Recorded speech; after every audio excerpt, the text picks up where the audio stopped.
When I think about that time when I was like growing up, like my junior, senior year into my early years in college, I want to tell you, I never ever wanted to be a wife. And for sure, I never wanted to be a mom. And I think it's so funny that there's this saying, like, never say never. And I think there is some truth in that because, man, oh boy, did life change and how things looked for me changed. And, the biggest thing that I've come to terms with is you do not need to be happy in order to do something well.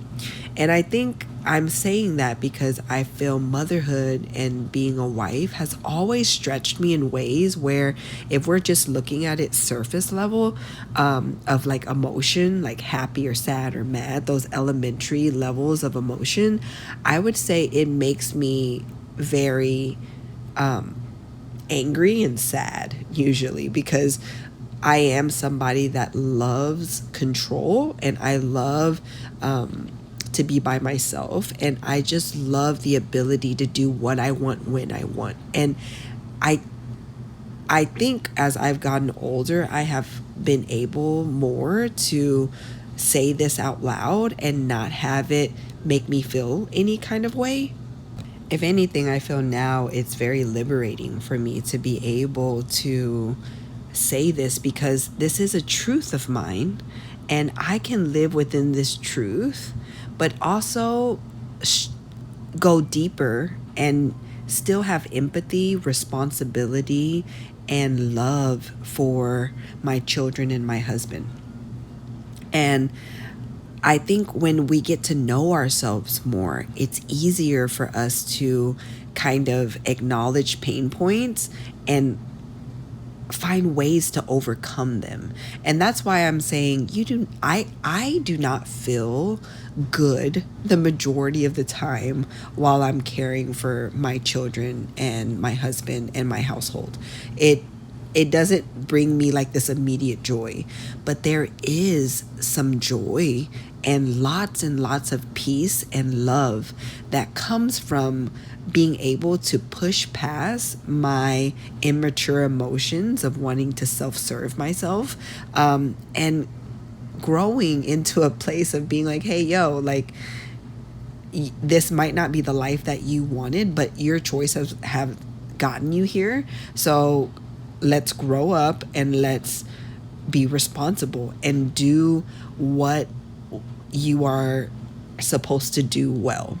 And, I think this is something I think my mom really helped me grasp because as I was growing up, my mom spoke very little to us.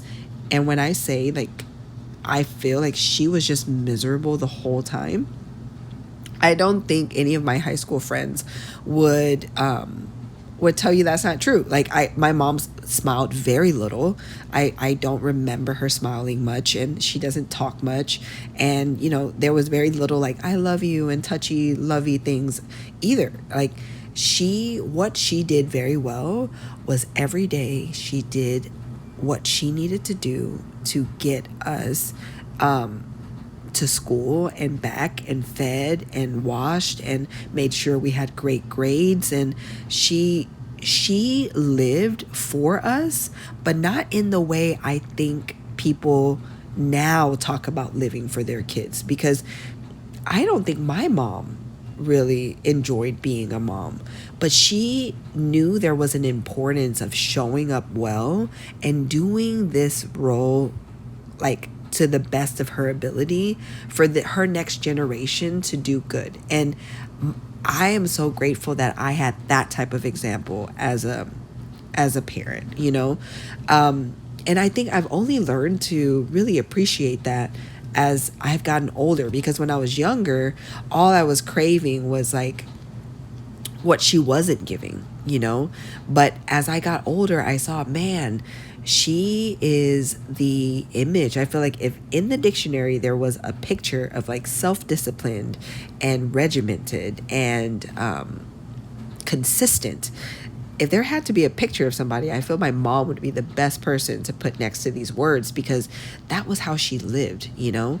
And so the first thing, like I said, I am learning that you do not have to like where you're at to still do your role well.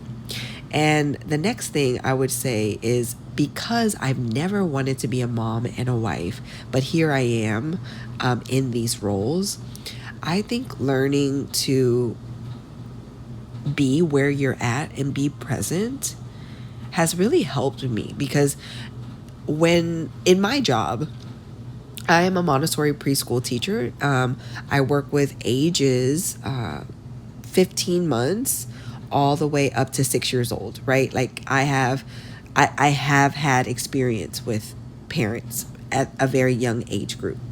And moms come and ask me all the time, like, Crystal, how do I juggle work if and this mom loves work? And then there's moms out there that hate work, but because of financial situations, she's like, I have to go to work, but I hate working. And I wish I was with my baby all the time. I want you to know, first of all, this is something, as an educator and as a director of a school before, I've talked to so many parents. This is not uncommon. So if you're feeling this way, like, I think that is, don't ever feel alone and don't ever feel weird, okay? And then the next thing is, what I always tell parents is, dude, you cannot juggle it all. I don't really know where we had this idea that you could, like, juggle both things well, because in my mind, when you think of juggling, you're doing it at the same time. Like that clown or whatever is like juggling all the balls at the same time. We are not meant to do that. Our brain scientifically isn't even capable of multitasking like we think it is, but it is capable of doing something, like one thing at a time, very well, right? So I always tell parents, if you can just, and I tell myself this, okay, if I could just be present where I am right now and not think so much about anything outside of this realm, it would work for everyone's benefit. Meaning, like, when I'm at work, all I'm doing is doing my job well, right? And then when I'm at home, all I'm doing is like working so hard to focus on doing my job at home well. If I'm in front of Delilah, I want to have the best conversation with her. If I'm playing with JJ, I want to have the best time with him. If I'm cuddling with Emma, I want to have the best cuddles with her.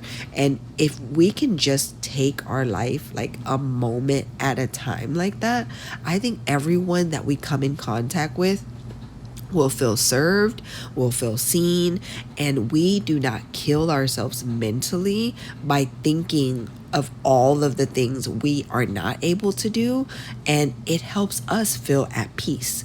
Like, I just think this is huge. This is such a big thing for me, especially as, you know, right now I'm navigating lots of young ones, and Miguel and I were walking through a very hard season in our marriage. So I think those are the two biggest things that I wanted to share. You do not have to be happy and joyful where you're at to do a damn good job at it. And then the second thing is, wherever you are, just be there. And God would breathe life into that. And even if you don't walk in the same walk of faith as I do, there is a lot of truth that peace comes from being in the present. And yeah. Love you guys, and I hope you're cleaning and killing whatever it is you're trying to do, because I know that your heart is in the right place, and I love you. I see you, and I'm so grateful to be walking in this life with you, my friend. Have a great week. See you next week.